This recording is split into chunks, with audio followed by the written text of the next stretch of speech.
Hello friends, आज हम बात करेंगे अल्जाइमर डिजीज।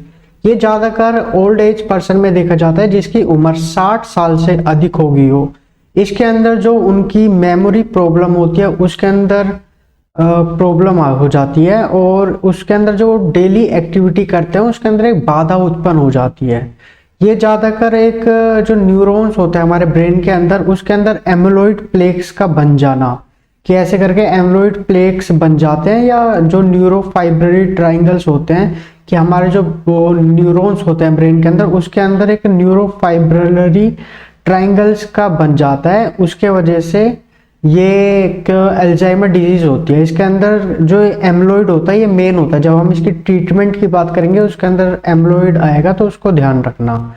तो इसके अंदर क्या होता है, मेमोरी इम्पेयरमेंट हो जाती है। जो पर्सन की एपिजोडिक मेमोरी होती है, मतलब एपिजोड्स का मतलब जैसे जो उसकी रोजमर्रा की जिंदगी है, जैसे उसने अपनी कार कहाँ पे पार्किंग करी, उसने पार्किंग करके वो भूल जाता है पेशेंट। यदि आप बात करोगे तो वो कहेगा कि मैं कहीं पे गाड़ी की चाबी रख के भूल जाता हूँ या कहीं पे अपनी कार पार्किंग करके भूल जाता हूँ कहाँ पे। पर जो उसको रिमोट इवेंट्स है, जैसे उसका मेन घर जो पास्ट में हो चुका है वो ज़्यादा याद रहता है कि उसका घर कहाँ पे है या उसके कितने लड़के, वो सब याद रहता है।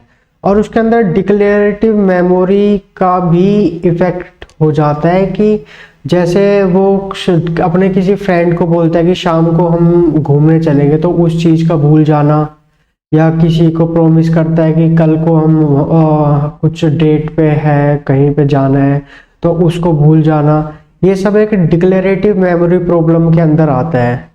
ऐसी जो उसकी लर्निंग और प्रोसीजरल मेमोरी होती है वो भी उसमें शुरू में इफेक्टेड हो जाती है। कि जो पेशेंट होता है वो बताता है कि स्टार्टिंग में वो उस पर बाइक नहीं स्टार्ट में चल पाती है, वो पहले अच्छा स्विमर था कि उसके बाद अब वो स्विमिंग करना भूल गया है, या वो पहले गाड़ी अच्छी चलाता था अब वो गाड़ी चलाना भूल गया। तो ऐसी कंडीशन पेशेंट बताता है।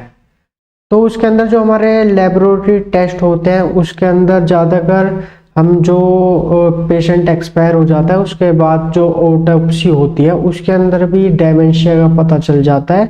और देखा जाता है कि जिनके अंदर B12 की कमी हो या न्यूरोसिफिलिस हो, ये STD की वजह से, सेक्सुअल ट्रांसमिटेड डिजीज की वजह से होता है। जब हम सेक्सुअल ट्रांसमिटेड डिजीज पढ़ेंगे उस समय पढ़ेंगे न्यूरोसिफिलिस के बारे में।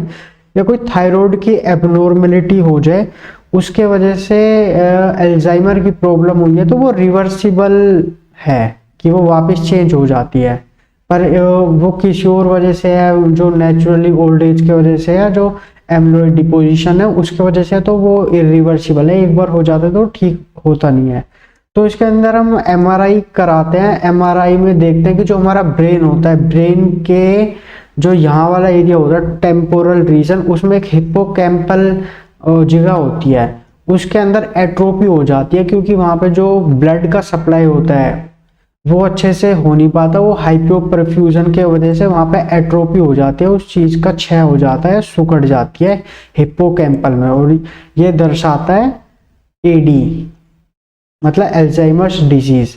कि आप देखोगे यहाँ पे इसके अंदर जो ये वाला एरिया है हिप्पोकैम्पल एरिया, इसमें आपको दिखेगा कि क्या बोलते हैं यहाँ पे एट्रोपी हो गया है। ये जो वाइट वाइट सा दिख रहा है और यहाँ पे थोड़ा बड़ा होता जा रहा है। और ऐसे जब हम फ्लोरोडिऑक्सी ग्लूकोज पॉजिट्रॉन एमिशन टोमोग्राफी कराते हैं, टेस्ट का नाम है PET। ये क्या बोलते हैं, photon positron emission tomography test होता है। उसके अंदर हम फ्लोरोडिऑक्सी ग्लूकोज कराते हैं, उसके अंदर हमें दिखता है। या जब हम perfusion single photon emission computer tomography कराते हैं जिसको SPECT बोलते हैं, उसके अंदर भी हमें अल्जाइमर डिजीज के बारे में पता चलता है। टेस्ट का नाम है, इस टेस्ट को आप कराओगे, PET के नाम से होता है, फ्लोरोडिऑक्सी ग्लूकोज PET के नाम से। ऐसी SPECT के नाम से होता है। इससे पता चलता है कि वहाँ पे ब्लड सप्लाई अच्छे से हो रही है नहीं हो रही है, हाइपोपरफ्यूजन है, मेटाबॉलिज्म कम हो रहा है। तो पेरिटो टेम्पोरल कोर्टेक्स में जो यहाँ पर टेम्पोररी रीजन है उससे पता चलता है SPECT या PE टेस्ट से, जिसमें फ्लोरोडिऑक्सी ग्लूकोज कराते हैं हम। ऐसी एक एमिलोइड PET होता है। एमिलोइड जो वहाँ पे एक्युमुलेशन हो जाता है उसमें एमिलोइड PET होता है, पर ये बहुत ज़्यादा एक्सपेंसिव होता है। इसलिए हम ये टेस्ट ज़्यादा प्रेफर नहीं करते हैं। SPECT या PET फ्लूरोडिऑक्सी ग्लूकोज ही हम प्रेफर ज़्यादा करते हैं। कि हम देखते हैं कि जो MRI या PET से हम जल्दी डायग्नोसिस कर पाते हैं, और जब हम CSF एग्जामिनेशन करते हैं उसके जब हम AB42 एक मोलिक्यूल होता है वो देखते हैं, तो उसके अंदर वो रिड्यूस मिलता है। और जो टाउ होता है TAU, ये एमलोइड को ही एक तरह से हम टाउ बोलते हैं, इसी टाइप का होता है। ये वहीं पे जाके एक्युमुलेशन होता है हमारे ब्रेन में जाके, जिसकी वजह से अल्जाइमर डिजीज होता है। तो इंक्रीज हो जाता है टाउ, और AB42 डिक्रीज हो जाता है, रिड्यूस हो जाता है। ये कहाँ मिलता है? CSF, जब हम मेजर करते हैं। तो मतलब ये डायग्नोसिस प्रोसीजर है जिसमें आपको लगे कि पेशेंट बता रहा है कि आपको अल्जाइमर है, तो उसमें आपको CSF देखना है, उसके अंदर AB42 देखना है। AB42 नॉर्मल वैल्यू से कम मिलेगा, और जो टाउ है वो बढ़ा हुआ मिलेगा। तो अब हम बात करते हैं कि इसके ट्रीटमेंट की। ट्रीटमेंट से पहले एक बार आप बेसिकली ये समझ लो कि हमारे ब्रेन के अंदर ये ब्रेन के 2 न्यूरॉन के बीच की जगह है, ये पूरी 2 न्यूरॉन के। तो जो हमारे ब्रेन जो न्यूरॉन्स होते हैं उसके बीच में जब वो इंफॉर्मेशन पास करता है, तो वो साइनेप्सिस के थ्रू करता है कि यहाँ से यहाँ पे जाना है। और ये किसके थ्रू करता है? एसिटाइल कोलिन के। तो जो एसिटाइल कोलिन है, तो अब इसको समझते हैं कि ये मेडिसिन होती है कोलिन एस्ट्रेज इनहिबिटर, मतलब जो डोनीपैजिल के नाम से आती है, रिवागेस्टिमिन के नाम से आती है। ये मेडिसिन ज़्यादा चलती है अल्जाइमर डिजीज में। तो इस मेडिसिन को समझते हैं कि ये क्या होता है, कोलिन एस्ट्रेज। अब इसको देखो, कोलिन एस्टिरेज है ना। तो इरेज का मतलब मिटाना, मतलब कोलिन को मिटा देती है इनहिबिटर।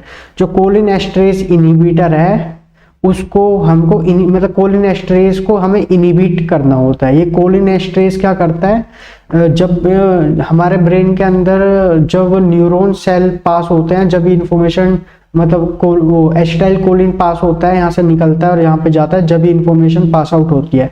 तो जब ये इंफॉर्मेशन पास आउट होती है तो कोलिन एस्ट्रेज उस एसिटाइल कोलिन को ख़त्म कर देता है। इसलिए ही हमें कोलिन एस्ट्रेज इनहिबिटर यूज़ करना पड़ता है, ताकि जो एसिटाइल कोलिन है वो ख़त्म ना हो पाए, वो कम ना हो पाए, जिसके वजह से यहाँ पर बहुत सारे एसिटाइल कोलिन हो जाए और ज़्यादा से ज़्यादा मैसेज प्रोड्यूस कर सके। इस वजह से हम कोलिन एस्ट्रेज इनहिबिटर चलाते हैं रिवागेस्टिमिन के नाम से। ये साइंटिस्ट ने ढूंढा है कि ऐसे करके ठीक है, तो देखते हैं। और इसमें एक और मेडिसिन आती है जिसको निमेंटीन बोलते हैं, जो कि N मिथाइल डी एस्पार्टेट के नाम से आती है। मतलब ये इसका वो है, क्या बोलता है, ग्रुप का नाम NMDA, उसमें मेमेंटीन करके हाइड्रोक्लोराइड करके मेडिसिन आती है। इसका काम क्या होता है कि जब हमारे ब्रेन के अंदर एमलोइड, मतलब जो हमने शुरू में बताया था, एमलोइड एक्यूमुलेशन हो जाता है, जब ये ज़्यादा एक्यूमुलेट होने लग जाता है तो ये क्या करता है, दोनों नर्व सेल्स के बीच में ग्लूटामेट को इंक्रीज कर देता है। ये ग्लूटामेट क्या करता है, कैल्शियम ज़्यादा बढ़ा देता है यहाँ पे। तो ये कैल्शियम जब इसके अंदर दूसरे न्यूरॉन्स के अंदर एक्यूमुलेशन होना स्टार्ट हो जाता है कि बहुत सारे कैल्शियम इकट्ठे हो जाते हैं यहाँ पे, तो ये पूरे सेल न्यूरॉन को ही डिस्ट्रक्शन कर देता है, जिसके वजह से इंफॉर्मेशन पास नहीं होती। तो हम उस समय मेमेंटीन का यूज़ करते हैं ताकि यहाँ पे जो कैल्शियम है वो ना बने, मतलब बीटा एमलोइड ख़त्म हो जाए और ग्लूटामेट ना बने और फिर कैल्शियम इन्फ्लक्स ना हो पाए। इस वजह से हम मेमेंटीन का यूज़ करते हैं। ये तो भी मेरे को उससे अच्छा लगा।